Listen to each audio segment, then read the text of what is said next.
नमस्कार दोस्तों। पिछले कुछ एपिसोड से हमारी चर्चा चल रही है अष्टांग योग के पहले अंग यम की। तो आज बात करते हैं यम के अगले स्तंभ की, जो कि है अस्तेय। अस्तेय का अर्थ होता है चोरी ना करना।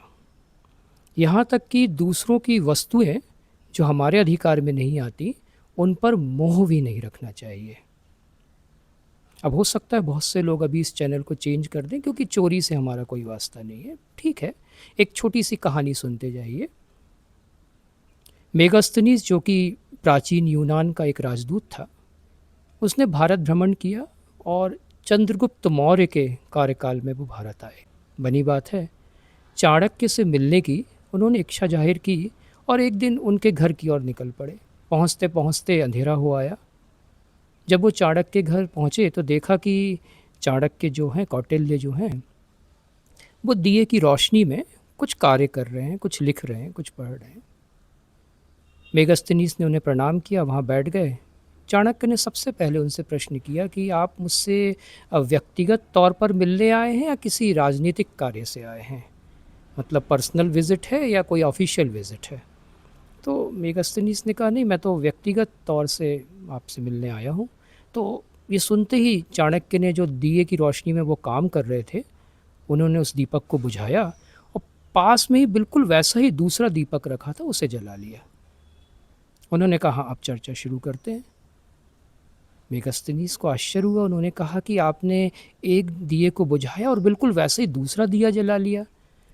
तो उन्होंने कहा, देखिए, आप मुझसे व्यक्तिगत चर्चा के लिए आए हैं और ये जो दूसरा दिया है, इसमें जो तेल है ना, वो मैं अपने पैसों से भरता हूँ।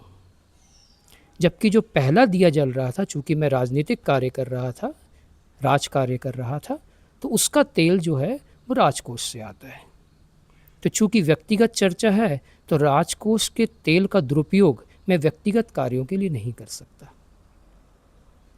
कहने का अर्थ ये है कि अस्तेय जो है ना, वो इतना सूक्ष्म है कि हमसे कई बार ऐसी गलतियाँ होती हैं, हम चीज़ों का दुरुपयोग करते हैं, वो भी एक तरीके की चोरी ही है। आज के परिवेश में बात करें तो डेटा चोरी, किसी के रिसर्च की चोरी, और सबसे बड़ी बात, जो अभी हम पेपर लीक का केस देख रहे हैं, ये सब प्रकरण किससे जुड़े हुए हैं? ये अस्तेय से ही जुड़े हुए हैं। तो कोशिश करें इन छोटी छोटी बातों को ध्यान रखने की, कि कब कब हमसे ऐसी चोरियां हो रही हैं, और उनको कम करने का प्रयास करें। तब हम अपने आप को तैयार कर पाएंगे योग के लिए, और जिसकी चर्चा हम आगे करने वाले हैं। तो जुड़े रहिए आई टू मी के साथ। धन्यवाद।